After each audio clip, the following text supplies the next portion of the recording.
Nós estamos estudando, nesse segundo trimestre, a carta aos Efésios, que traz o título A Igreja Eleita, que foi comprada com o sangue de Jesus e selada com o Espírito Santo da promessa.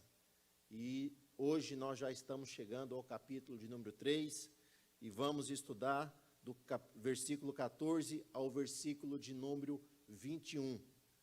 O nosso estudo está sendo totalmente relacionado com esse escrito paulino à igreja ali em Éfeso, e nós estamos estudando esta carta. E eu quero convidá-los a todos, vocês que estão aqui, aqueles que estão nos acompanhando pela internet, para que nós façamos uma leitura do texto bíblico, para extrairmos algumas verdades profundas que está relacionado a esse texto. Quero convidá-los a todos para que possamos fazer uma leitura conjunta.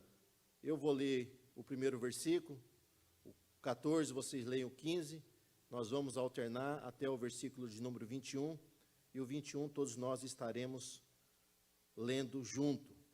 Então esse já é um costume, já é uma norma que nós fazemos aqui nos nossos cultos, e também na escola dominical nós seguimos essa regra. Efésios capítulo 3, versículo 14. Por causa disso, me ponho de joelhos perante o Pai de nosso Senhor Jesus Cristo,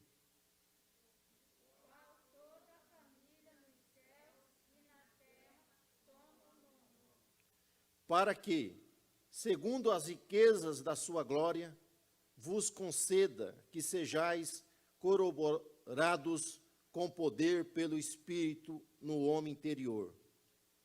Para que Cristo habite pela fé no vosso coração, a fim de, estando arraigados e fundados em amor, poderdes perfeitamente compreender com todos os santos qual seja a largura e o comprimento e a altura e a profundidade. Conhecer o amor de Cristo, que excede todo entendimento, para que sejais cheios de toda a plenitude de Deus. Ora, aquele que é poderoso para fazer tudo muito mais abundantemente, além daquilo que pedimos ou pensamos, segundo o poder que em nós opera. A esse glória na igreja, por Jesus Cristo, em todas as gerações, para todos sempre. Amém. Glória a Deus. Podeis assentar, meus amados irmãos.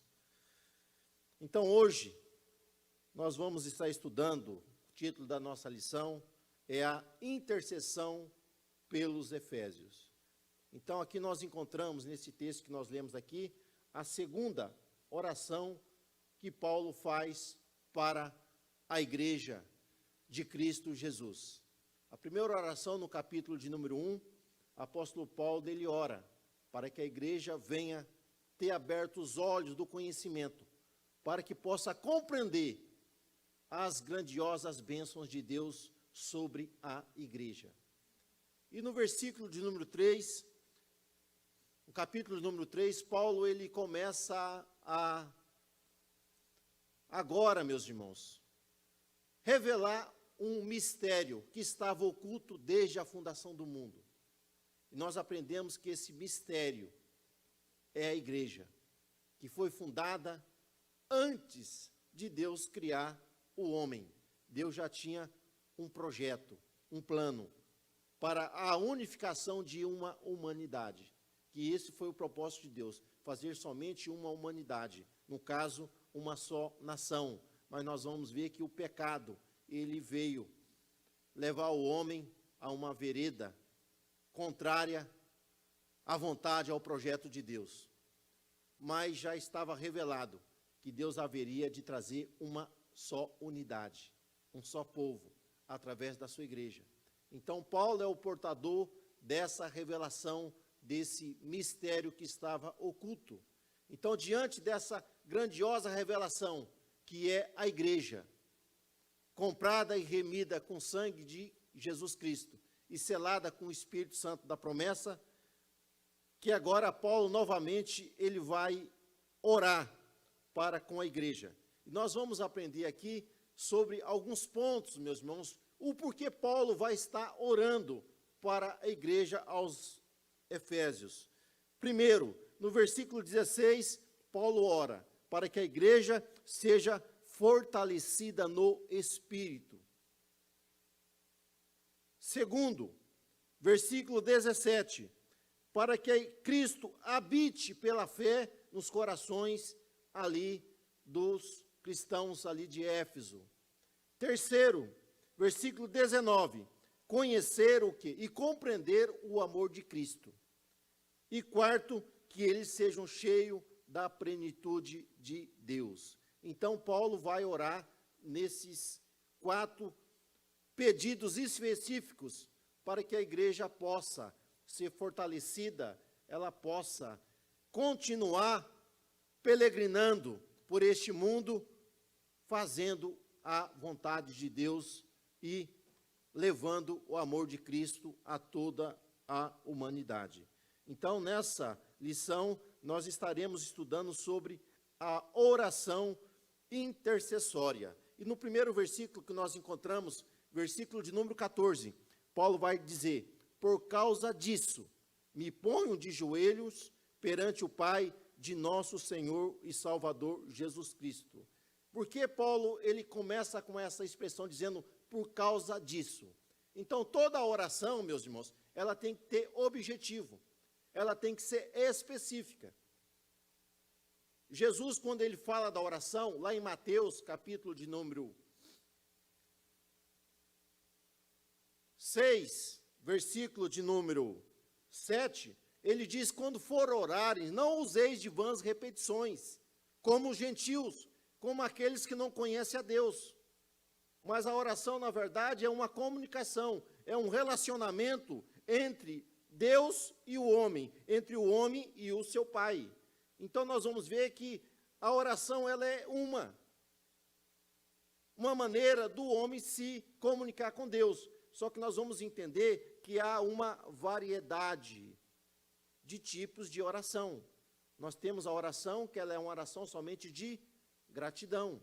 Quando nós levantamos, a primeira coisa que nós fazemos é falar com o Pai. Nós acordamos e falamos: oh Deus, Tu és maravilhoso, obrigado por este novo dia.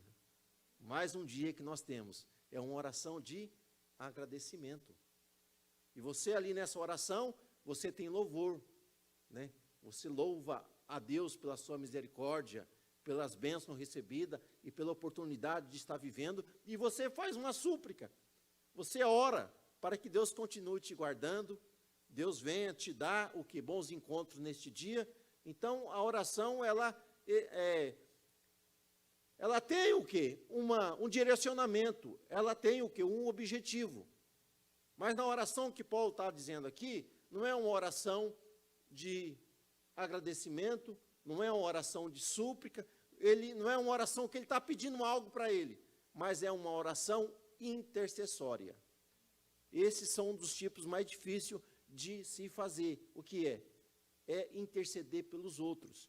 E quando a gente fala de intercessão, meus irmãos, não é aquela intercessão, oh irmão, abençoa aquele irmão, não é.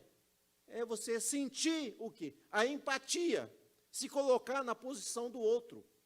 Nós vamos ver a oração intercessória, é quando Abraão ele recebe uma visita de 3 anjos ali na sua casa, e esses anjos trazem uma notícia maravilhosa, né? Traz o evangelho para Abraão, né? Porque o evangelho, na verdade, é boas notícias, né? E traz ali para Abraão a notícia de que Abraão seria pai, de que Sara teria um filho, né?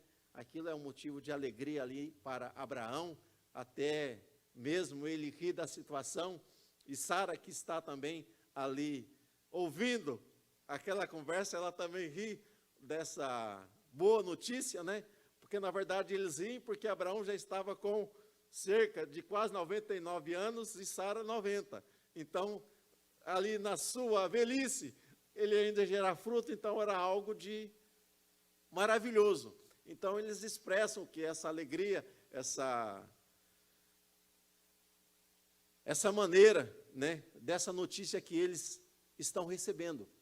Mas diante dessa notícia, Deus revela também algo para Abraão, algo terrível, algo espantoso, algo que iria acontecer ali aonde estava habitando os seus parentes.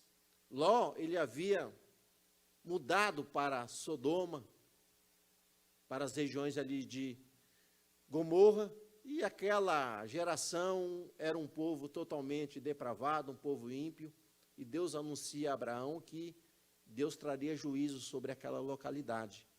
E Abraão, quando ele ouve essa notícia, a Bíblia fala que Abraão entra num diálogo com Deus, entra em oração, e aqui ele não vai pedir para ele, mas ele vai pedir para o outrem, é a oração intercessória. Abraão sente o peso da responsabilidade dele para com Ló, que era o seu sobrinho. E ele ora para que Deus entre com a maneira que venha salvar ali Ló e a sua família. E nós vemos que ele entra nessa oração intercessória. Ele entra num diálogo com Deus, intercedendo pelo outrem. Então, a oração intercessória leva a pessoa a isso, interceder pelo outro. Então, Paulo está dizendo, por causa disso. Então, Paulo está intercedendo para que, através dessa revelação da igreja, ser revelada à humanidade, onde Deus vem salvar, Paulo começa a interceder para que a igreja venha compreender, meus irmãos, essa verdade, que é uma batalha espiritual, que a igreja precisa ser fortalecida para vencer o que? Essa batalha. Para expandir o evangelho de Cristo. Então, Paulo, ele vai entrar numa oração intercessória. Então, o que nós aprendemos aqui, que nós temos o dever de orar um pelos outros. Paulo está revelando isso para a igreja.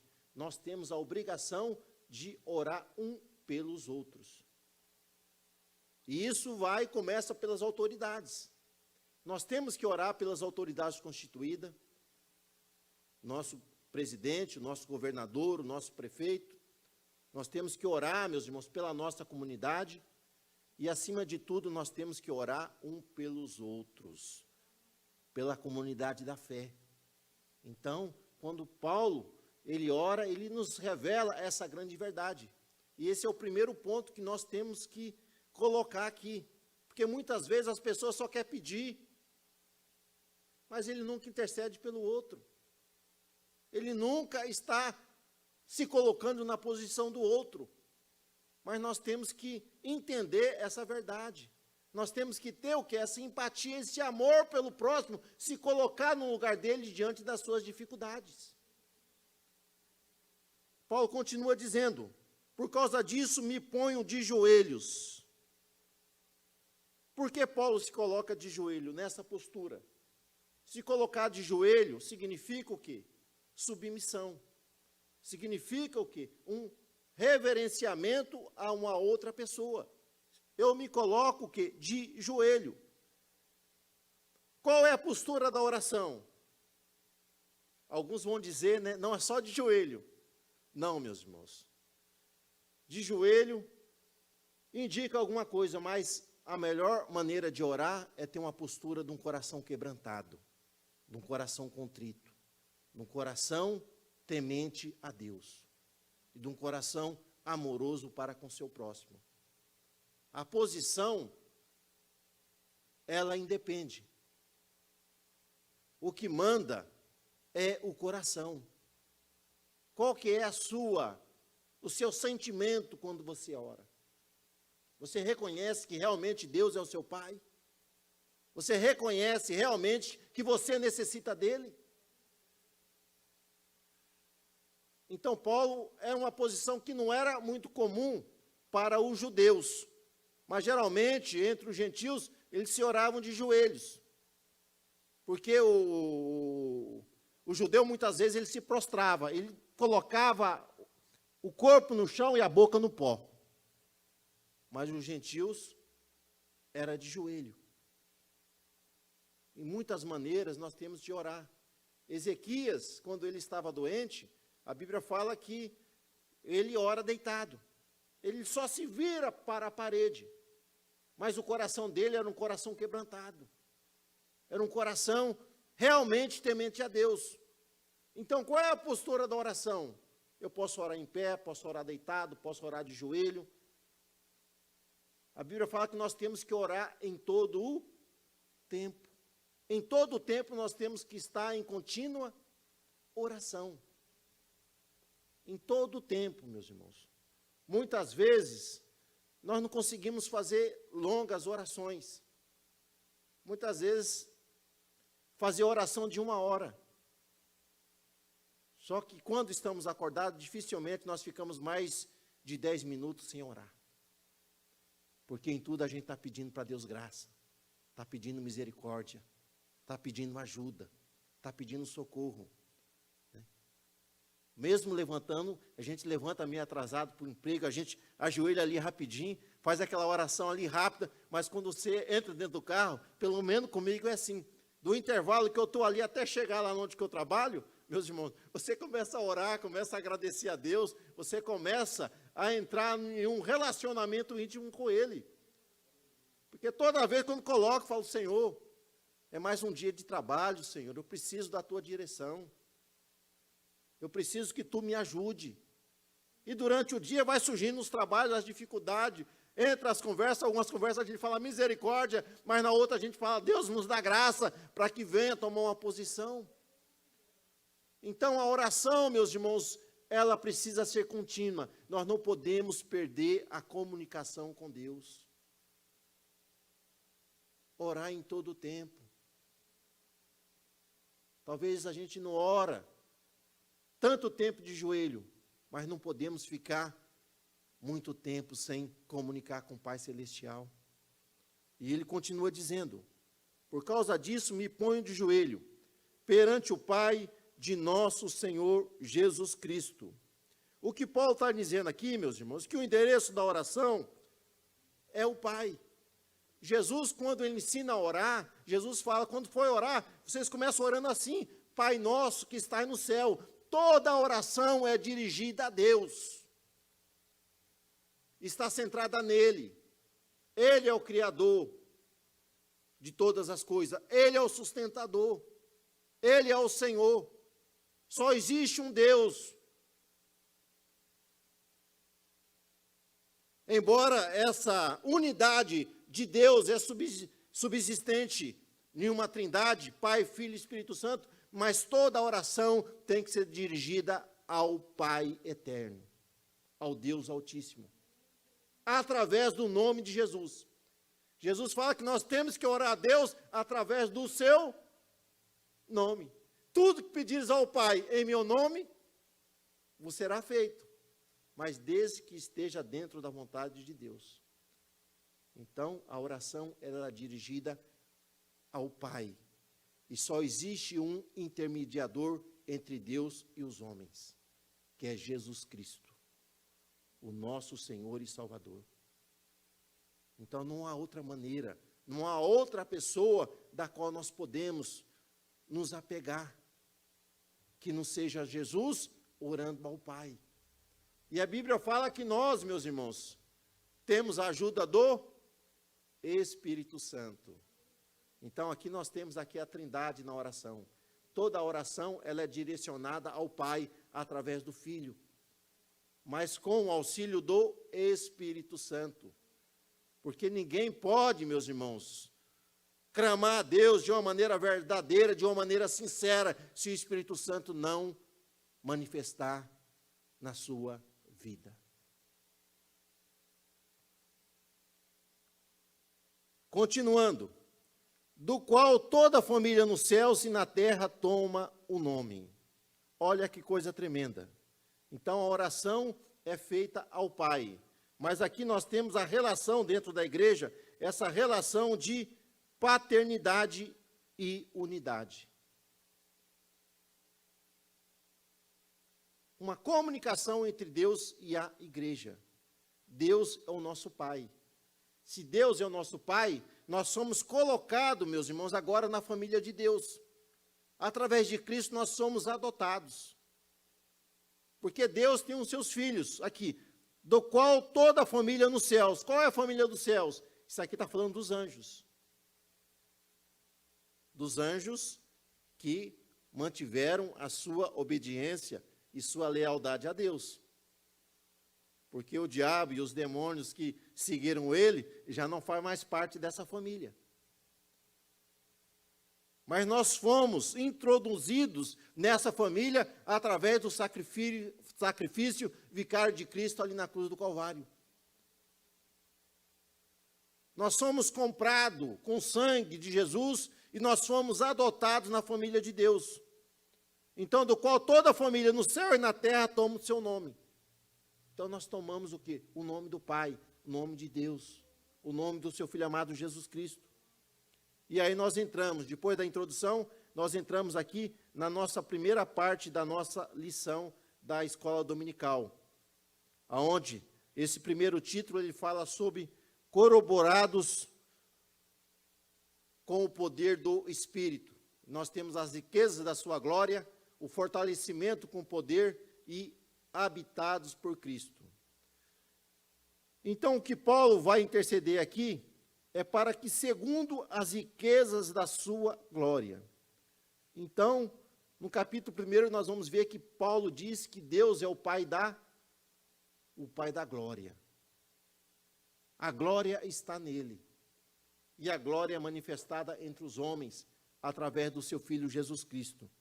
E ele fala que Deus, ele é riquíssimo. Então, as riquezas de Deus, elas não têm limites. Elas são abundantes, elas são infinitas. Então, Deus, meus irmãos, ele é poderoso. E ele vai cumprir ele vai dar continuidade ao versículo 16, lá no versículo de número 30.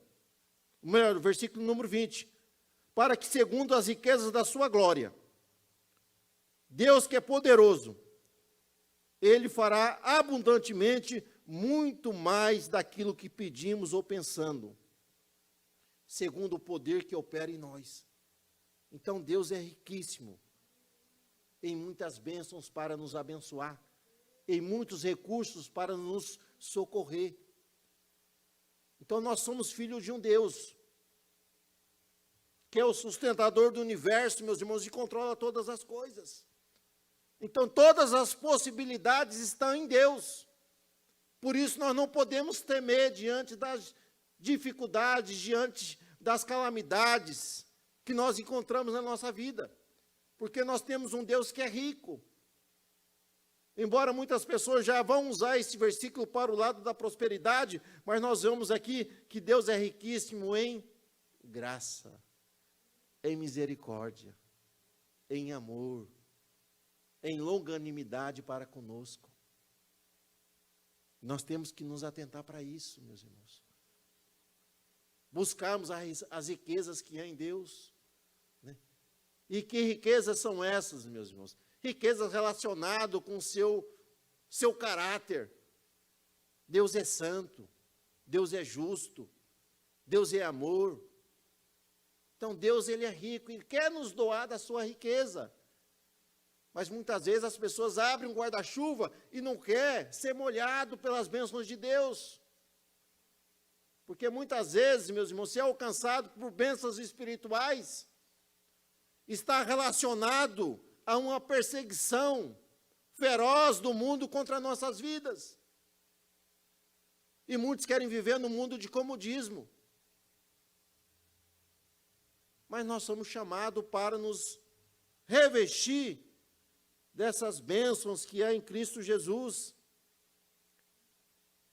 Então a oração de Paulo, Deus que é riquíssimo.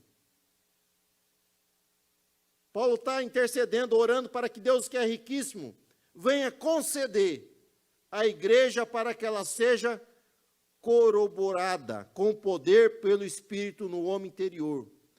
Então, esse corroborado aqui significa fortalecido. Então, Paulo entende, meus irmãos, que a igreja, ela está na contramão do mundo. E por andar na contramão, há uma oposição demoníaca contra a igreja. E muitas vezes nós vamos ver que essa oposição, ela é levantada pelos homens, mas por uma influência diabólica. Os homens se levantam contra a igreja. O sistema mundano está contra a igreja. E a única maneira de nós vencermos essa batalha, Paulo está dizendo aqui, é que nós sejamos fortalecidos no homem interior. E como é que nós somos fortalecidos no homem interior? Quando o Espírito Santo, ele opera em nós. Opera em nós. O poder de Deus se manifestando em nossas vidas, em nosso ser. Muitas pessoas estão preocupadas, meus irmãos, com a aparência. Mas nós temos que estar preocupados com a essência que há em nossa vida, no nosso homem interior. Paulo disse ainda que o homem exterior, no caso, esse corpo, se corrompe, o homem interior precisa ser renovado dia a dia. Os anos vão passando e a gente vai perdendo a força física, o vigor. Eu estou com uma bursite aqui que está difícil. Já fui no médico, tomei antibiótico, fiz fisioterapia, né? E só estou orando por um milagre, né? Porque o corpo vai se desgastando. Só que o interior, ele precisa se renovar a cada dia. A nossa comunhão com Deus, cada dia mais, ela precisa ser aumentada, renovada. Ela precisa ser fortalecida na força do Espírito Santo. Não é por força nem por violência, mas é pelo Espírito Santo de Deus. O Espírito Santo quer operar em nós. E Paulo está orando para que nós, os crentes, sejamos fortalecidos no homem interior. E muitas vezes as pessoas querem ser fortalecidas no exterior. Querem ter saúde, isso é bom, a gente tem que buscar. Mas muitas vezes, meus irmãos, a saúde, estando boa, a pessoa não se apega a Deus, não se humilha, não busca. Mas muitas vezes na dor ali, a gente se achega mais a Ele, se aproxima mais dEle, porque nós vemos a nossa debilidade, vemos a nossa dependência, e que nós somos nada. Então Paulo está dizendo, orando, para que a igreja, ela seja fortalecida. Então a vida cristã, ela nunca será fácil. Nunca será fácil. As pessoas falam, né? Antigamente eu ouvia falar muito isso, né? Antes de ser cristão, né? Não é fácil ser crente, não é beber, não é fumar, não, irmãos, ser cristão é difícil. Se nós não tivermos a ajuda do Espírito Santo, nós vamos falhar, nós vamos errar. Mas se o Espírito Santo operar em todo o nosso ser, os acertos serão grandes. A glória de Deus manifesta em nossa vida será enorme. Então é a primeira oração de Paulo, é que os cristãos compreendam que Deus é riquíssimo e que Ele quer conceder mais do seu poder, da sua virtude em vós, para que sejais fortalecidos contra os dias maus. E Paulo continua dizendo, olha só o versículo 17, agora ele vai dizer, para que Cristo habite pela fé no vosso coração, a fim de, estando arraigados e fundados em amor. Mas Cristo já não está na igreja? Está na igreja. Só que há uma realidade, meus irmãos, que não é vivida por muitos cristãos. Porque existe a habitação temporária e existe a habitação permanente. Tem algumas pessoas que só adoram, só têm comunhão com Deus quando estão dentro de um templo. Ele sai da porta para fora, parece que aquela manifestação que havia na sua vida ali durante o seu culto, a sua adoração foi embora. Então, Paulo está dizendo aqui que pela fé, o que é fé? Fé é a confiança que nós temos em Deus. Depositamos nele. Pela fé. Cristo precisa habitar em nosso coração. Então, o centro da nossa vida, Cristo precisa habitar em nós.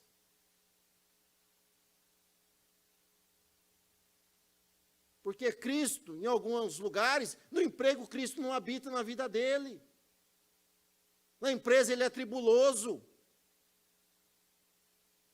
No meio da família, Cristo não está habitando. Quando fala de habitação, meus irmãos, está dizendo de morada, está falando de intimidade, está falando de poder ali se relacionar e em todos os lugares dentro da casa.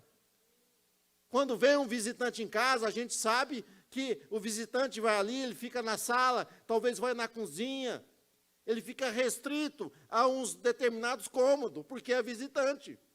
Mas quem é da casa, ele tem acesso a todos os cômodos.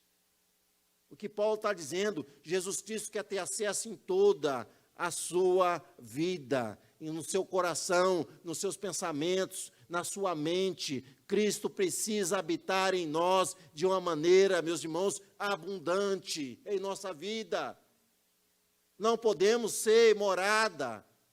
Cristo habitar em nós de uma maneira temporária, não. Mas aonde que nós somos igreja.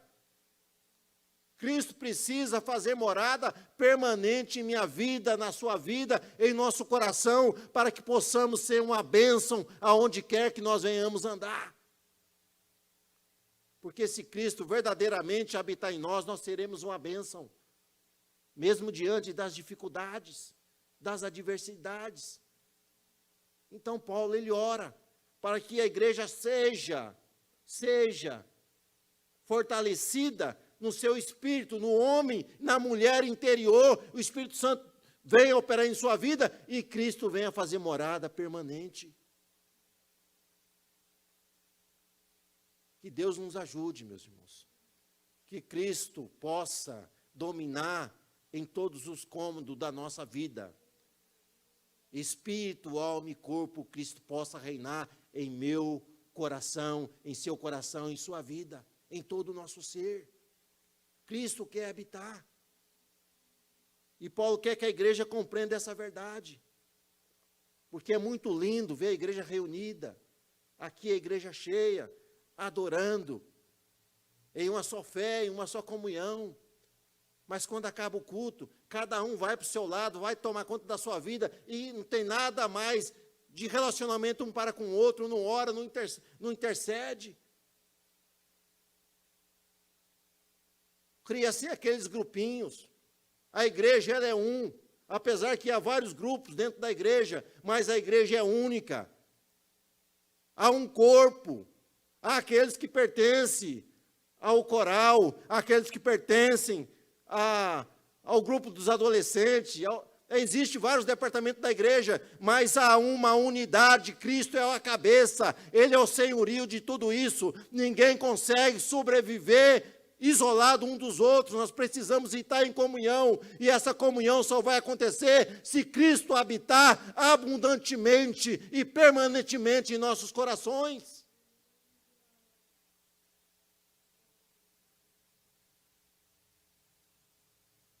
Por que você não participa do coral? Não, porque eu canto na juventude. Por que você não vem na escola dominical? Não, é porque eu sou do círculo de oração. Precisamos ser realmente o corpo. O corpo, ele só anda se estiver unido. Se você arrancar suas pernas e deixar em casa, você não vem aqui. Nós adentramos aqui, chegamos aqui porque a perna ajudou. Ela que sustentou o nosso corpo. Chegamos aqui porque os nossos olhos nos auxiliaram. Se eu não enxergasse, eu não saía nem de casa. A igreja precisa estar unida. Cristo precisa habitar abundantemente em toda a nossa vida. Quando fala nossa vida, ele tem que habitar em toda a vida da igreja, para que a igreja venha estar ligada, interligada a ele. Glória a Deus. Quando Cristo habitar, meus irmãos, em nós vamos saber. Ele vai dizer, nós vamos estar arraigados e fundados em amor. Versículo 17. Aqui nós vamos entrar já na segunda parte da nossa lição, que vai falar arraigados e fundados em amor. Quando Cristo habita permanentemente, nós vamos compreender. E Paulo, ele usa uma linguagem metafórica, um simbolismo aqui, porque essas duas palavras, arraigados, a gente entende que está relacionado com a questão da plantação. A árvore, quando ela cria-se raízes, ela vai se arraigar ali no solo. E quanto mais profunda for a sua raiz, mais difícil ela será de ser arrancada. Porque está arraigada. E nós entendemos que Cristo, ele é a videira verdadeira. Nós somos enxertados nele. E se nós estamos enxertados em Cristo, a vida que há nele manifesta-se na nossa vida. Logo nós compreendemos o que? O amor de Deus. Ele está dizendo para compreender o amor de Deus, a altura, a largura, a profundidade. Nós só vamos compreender isso se Cristo estiver arraigado em nós. Nós precisamos criar raízes, raízes na palavra, raízes no temor de Deus, na sua vontade. Porque se nós formos uma planta que se estiver arraigada em Cristo, nós não seremos arrancados. Embora podemos sofrer até alguns danos no corpo, porque o corpo ainda é corruptível. Mas depois do arrebatamento nós vamos receber um corpo incorruptível. Aí não haverá mais choro, não haverá mais lágrima, não haverá mais dores. Por quê? Porque nós estaremos num corpo glorioso. Mas ainda nós estamos num corpo que ele é limitado, ele é frágil. Sofremos alguns abalos na parte física. Algumas vezes até mesmo na parte emocional. Só que na parte espiritual nós temos que manter, meus irmãos, arraigado, firme em Cristo. Nós vamos compreender o que Abacuque vai dizer lá na sua oração, lá no capítulo 3. Ele fala de muitas coisas. Não haja fruto na videira, não haja mantimento, ainda se acabe tudo, ele ainda continuará esperando em Deus. O seu espírito está fortalecido. Então precisamos estar arraigados em Cristo. Porque quando estivermos arraigados, meus irmãos, a vida que há nele se manifesta em nós. E ele continua usando outra expressão ainda. Fundados em amor. Fundados vem de fundamento, vem de fundação. Nós sabemos que um alicerce bem feito de um edifício é que vai dar sustentação a toda a construção. Se nós estivermos fundados, arraigados e fundados em Cristo, tudo aquilo que nós vamos projetar, que nós vamos fazer, meus irmãos, vai estar firmado, não vai ser abalado. Jesus usou aquela expressão, daquela parábola, do homem que construiu sobre a rocha. O fundamento era a rocha, o fundamento dos nossos projetos, dos nossos sonhos. Precisa estarem fundados, alicerçados em Cristo. Porque nós não seremos abalados se estivermos fundados nele. Então Paulo, ele ora para que Cristo venha habitar abundantemente. Porque Cristo habitando abundantemente, nós vamos estar arraigados e fundados em amor em Cristo. E aí nós vamos poder compreender o amor de Cristo.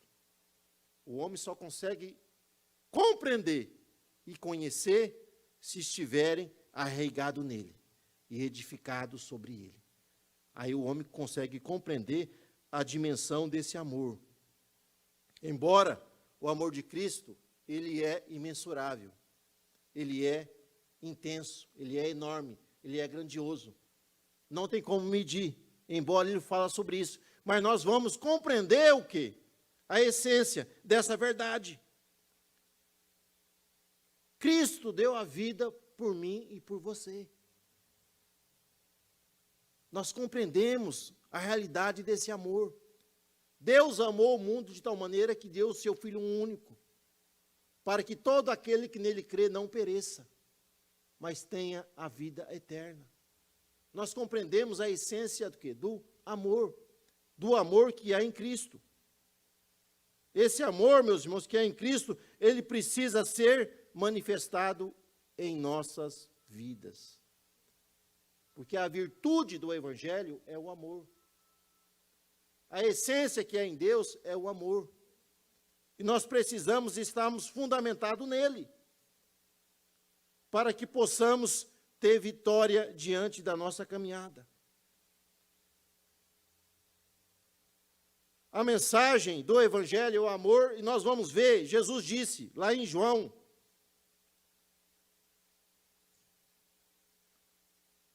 capítulo 13, versículo 35.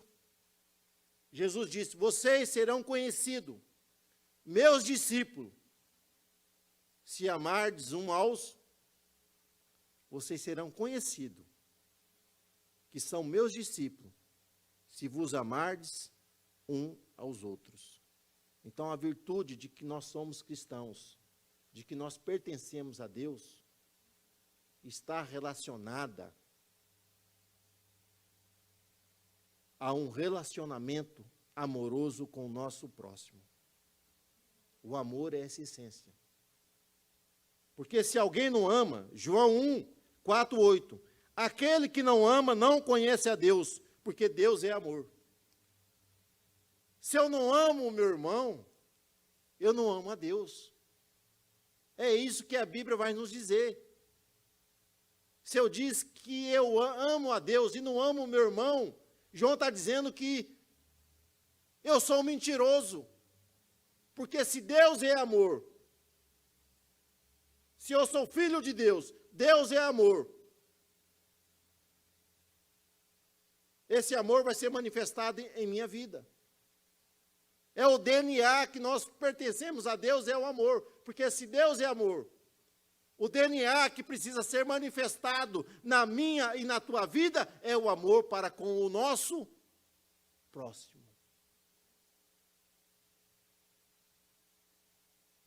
Mas como isso é difícil? É difícil. É difícil se a vida que há em Cristo não estiver passando em nós. Mas se nós estivermos arraigados nele, firmado nele, o amor que é em Cristo é manifestado em nossas vidas. Porque a essência que há nele manifesta em nós. A gente entende isso pela natureza. Você pega um limão azedo lá e você enxerta ali um enxerto de uma laranja-lima. Vai mudar, meus irmãos, o fruto que vai ser produzido vai ser outro. Por quê? Porque foi enxertado nele, uma essência foi colocada ali no tronco, e nós somos assim. As pessoas vão ver que nós somos cristãos, é relacionado ao amor que nós temos para com o nosso próximo.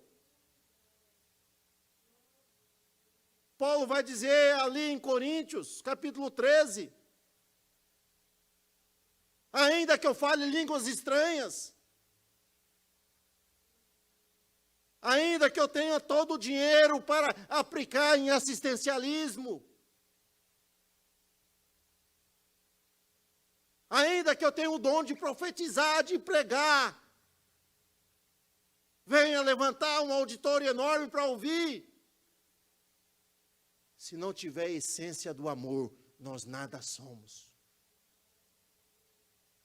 Se nós somos cristãos, essa virtude precisa ser manifestada na minha e na tua vida. Porque não adianta ter a carteirinha de membro. Não adianta pertencer a um grupo religioso ou a uma comunidade, se você não consegue amar. Porque o amor é a essência. Não é que nós não vamos ter divergência.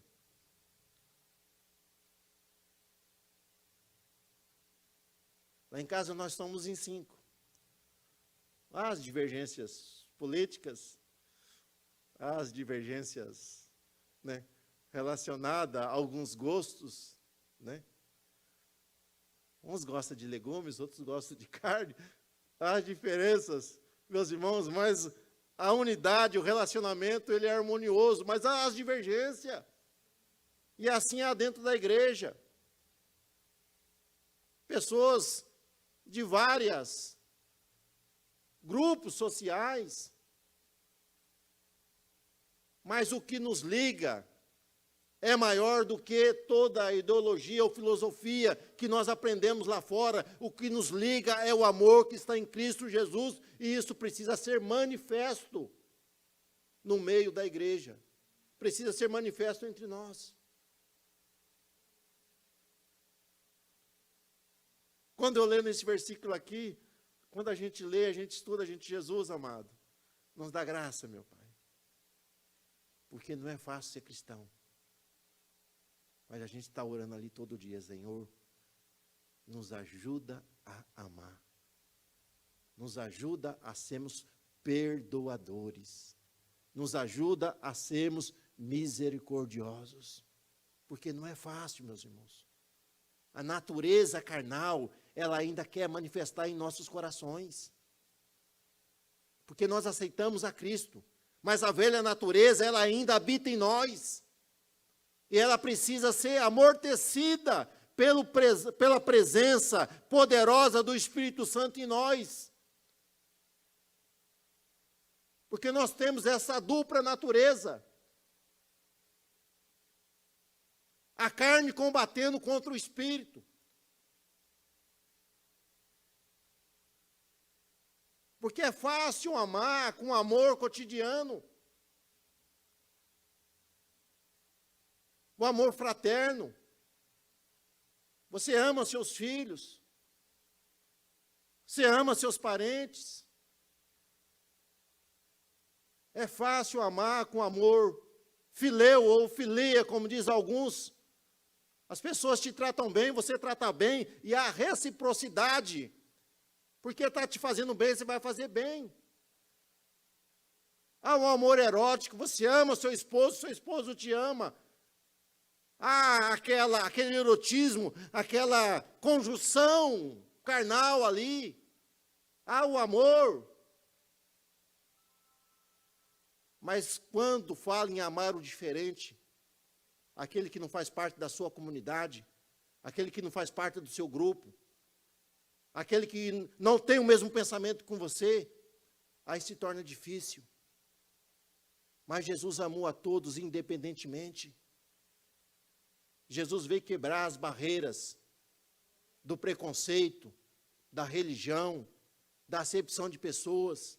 Ele mostra isso quando ele encontra ali aquela mulher samaritana, ali no tanque ali de Siloé. Não, um tanque de Siloé, um tanque ali de Jacó. Jesus quebra todo o preconceito, toda a barreira. Por quê? Porque o amor é a essência que havia nele e precisa haver em nós. Paulo continua dizendo, ainda no versículo 19, e conhecer o amor de Cristo que excede todo entendimento, para que sejais cheios de toda a plenitude de Deus. Então nós precisamos ser cheios, meus irmãos. Aqui está um copo, porque se nós estivermos cheios de Deus, não haverá lugar em nossos corações para aquilo que é da carne. Paulo vai dizer mais para frente, enchei-vos do Espírito. O Espírito precisa entrar em contato com o nosso homem interior para nos guiar. E se Cristo habitar em todo o nosso ser, nós vamos conseguir compreender e conhecer esse amor na sua totalidade, cheios de toda a plenitude. Então Deus é riquíssimo em bênçãos. Ele quer que nós venhamos alcançar essa abundância que há nele. Versículo 20. Ora, aí nós vamos para a parte 3 agora da nossa lição. A bênção de Deus relacionada ao pensamento humano. Então Paulo vai dizer que, ora, aquele que é poderoso para fazer tudo, muito mais abundante, além daquilo que pedimos ou pensamos, segundo o poder que opera em nós. Nós entendemos, meus irmãos, que Deus, Ele tem muito mais para nos dar daquilo que nós já temos recebido. As bênçãos de Deus sempre é mais, é muito mais, é ilimitada, é abundante, é transbordante sobre as nossas vidas. Nós temos que compreender isso. Cada um ganha, vai ser cheio, vai receber da capacidade que tem para conseguir segurar as bênçãos de Deus. Tem gente que tem um coração grande. As bênçãos que vêm sobre as suas vidas são enormes. Mas tem gente que o coração dele é que nem uma xícara. Ele é fechado para tudo. E as bênçãos dele vai ser aquela que vai caber ali no seu coração.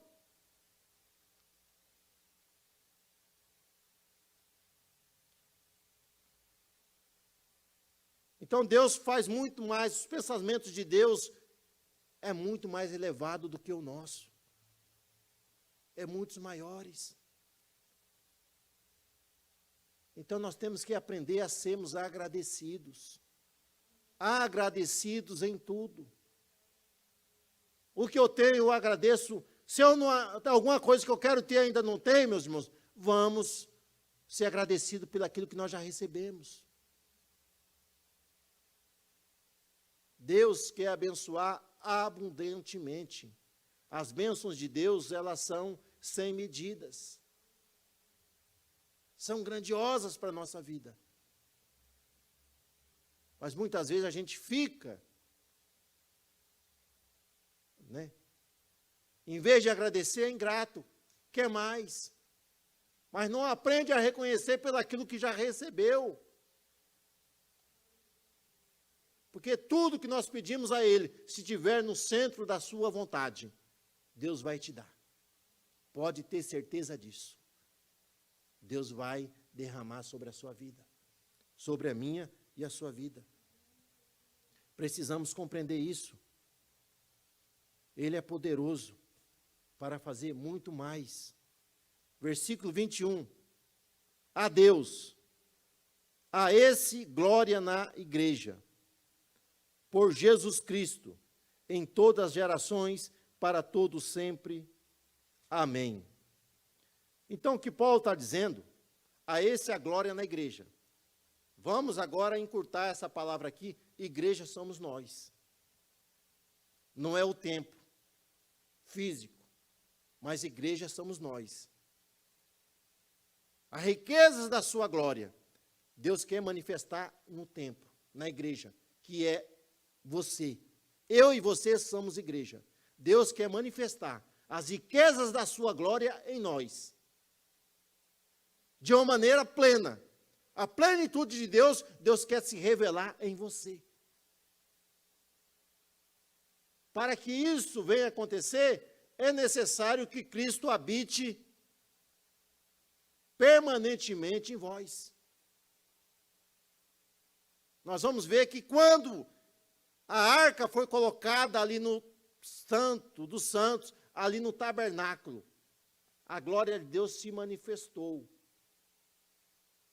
Então, quando Cristo estiver sendo o centro da nossa vida, a glória dele se manifestará em nós. Em nós. Vai ser manifesta. Moisés, quando subia no templo, ou melhor, no monte, e ali conversou com Deus, quando ele desceu, meus irmãos, a Bíblia diz que a glória de Deus se manifestava na sua face. Ele tinha que usar um lenço. As pessoas não conseguiam ver essa glória. Mas essa mesma glória se manifesta em nós. Mas de uma maneira diferente. Porque ele estava recebendo a lei. Mas agora é a glória da graça, a glória do amor de Cristo, que é manifestada em nossos corações. A esse é a glória. Então a glória que há na igreja, a glória tem que ser para Ele, é para Deus. Tudo o que nós fazemos é para a glória dEle, para que o seu nome seja glorificado, para que o seu nome seja exaltado. Tudo que nós fazemos tem que ser para Deus, não é para o homem.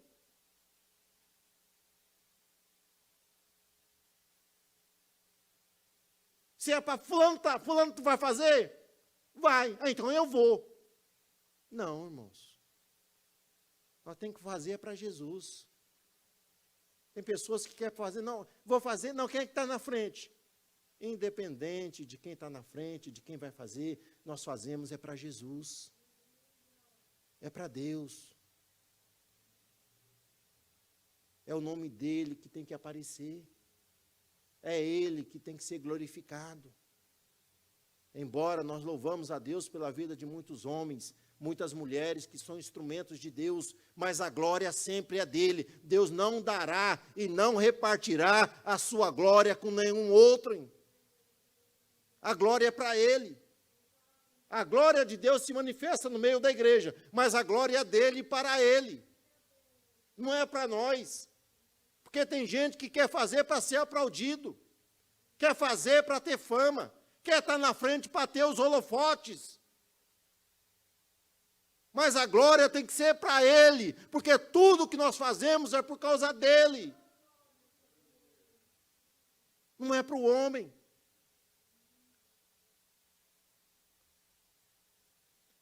E ele continua dizendo, somente Deus deve ser glorificado. Em todas, a esse glória na igreja por Jesus Cristo, em todas as gerações, para todos sempre, amém. Então, meus irmãos, a glória, ela precisa ser contínua na nossa vida. Como nós dissemos, nós somos igreja. E a glória de Deus, ela se manifestava ali no altar, ou melhor, lá no lugar santo, continuadamente. Então o fogo significa a manifestação do Espírito. E lá no tabernáculo nós entendemos, Deus deu a ordem, Deus disse, o primeiro fogo quem acendeu foi Deus. E Deus vai falar, olha, o fogo manterá continuamente aceso sobre o altar. Deus acendeu o primeiro fogo, mas agora os homens precisavam o quê? Manter o fogo aceso. E como manter o fogo aceso? Tinha que trazer o que há? Lenha. Lenha é um material corruptível, que se consome. Então somos nós somos essa madeira, da qual o fogo divino ele vem sobre nós. Então o fogo do Espírito precisa arder constantemente em nossas vidas, continuadamente sobre as nossas vidas. Porque tem gente que só sabe adorar no templo. Aqui ele adora, aqui ele louva.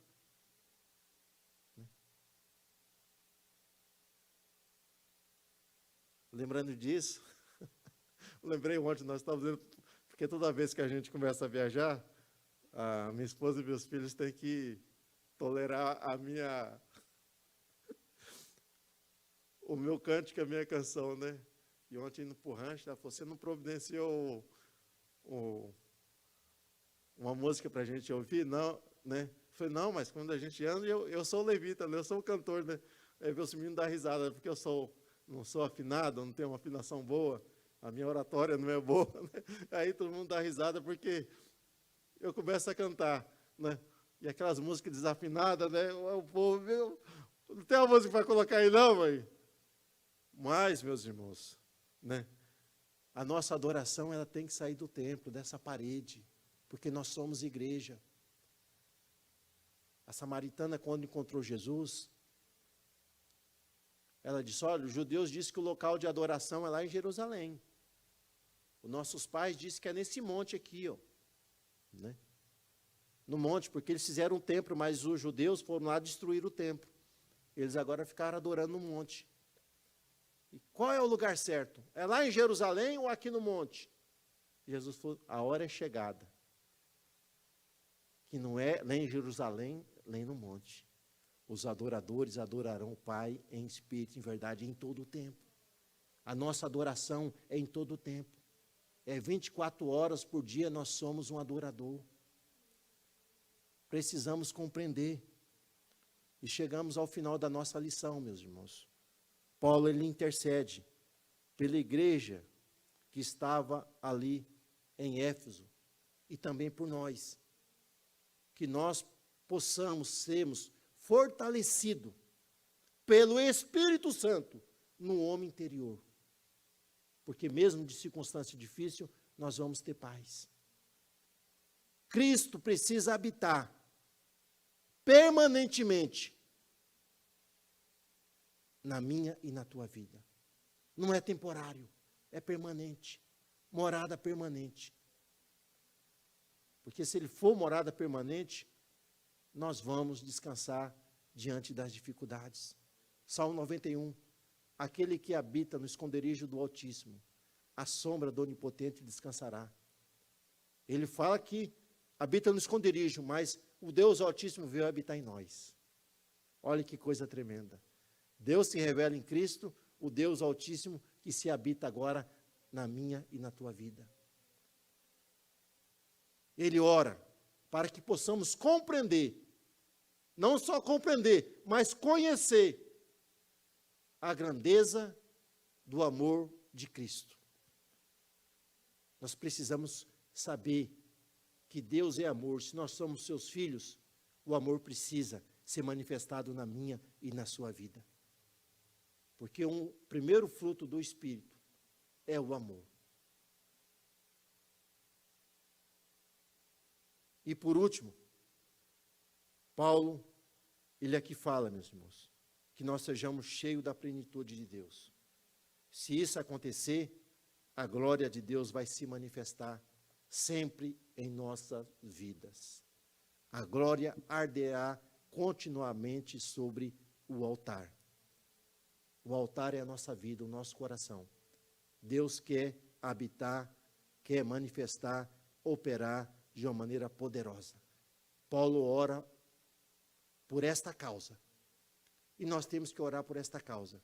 Senhor, que verdadeiramente eu venha a ser essa igreja. Que esses pedidos específicos seja com vocês que aqui estão e vocês que também nos acompanham pela internet. Que você seja um instrumento que Deus quer usar nessa última geração. Porque não sabemos se haverá mais outra. Porque o arrebatamento está às portas. Jesus está voltando. Meus amados, nós vamos estar encerrando a nossa escola dominical. O nosso presbítero, ou melhor, diácono, o irmão Antônio, ele estará fazendo essa oração de encerramento da nossa escola. Eu quero louvar a Deus pela vida de cada um dos irmãos que aqui estiveram, aqueles que estão nos acompanhando pela internet. Que Deus continue te abençoando, te guardando, dando a você da sua virtude, do seu amor, e que logo mais, meus irmãos, às 18 horas, nós temos o nosso culto aqui de adoração ao nosso Deus, o culto da família, né? Pode vir que vai ter lugar para ti, aqui no culto para adoração. À noite estará aqui nosso pastor dirigindo o nosso culto, né, o culto aqui de adoração a Deus, e nós estaremos adorando a Deus juntamente com aqueles que estará ministrando a palavra e ministrando o louvor. O irmão Antônio vai orar e logo após a oração estaremos dando a bênção apostólica. Senhor, meu Deus, meu Pai, em nome do Senhor eu agradeço, Senhor, por essas palavras que nós aprendemos aqui nessa manhã de domingo, Senhor. Obrigado, Senhor, meu Deus, que nós vamos para casa agora, Senhor, no nome do Senhor Jesus, que temos um ótimo dia, meu Deus. Amém. Glória a Deus. Meus irmãos, levanteis as mãos, vocês que estão aqui, vocês que me acompanham também pela internet, que a graça de nosso Senhor e Salvador Jesus Cristo, o grande amor de Deus, o nosso Pai, e as consolações do Espírito Santo, seja hoje e sempre, sobre todos aqueles que temem a Deus, e todos dizem: vão em paz, e que Deus continue com as mãos estendidas sobre a sua vida e sobre a sua casa. Amém, Jesus. Glória a Deus.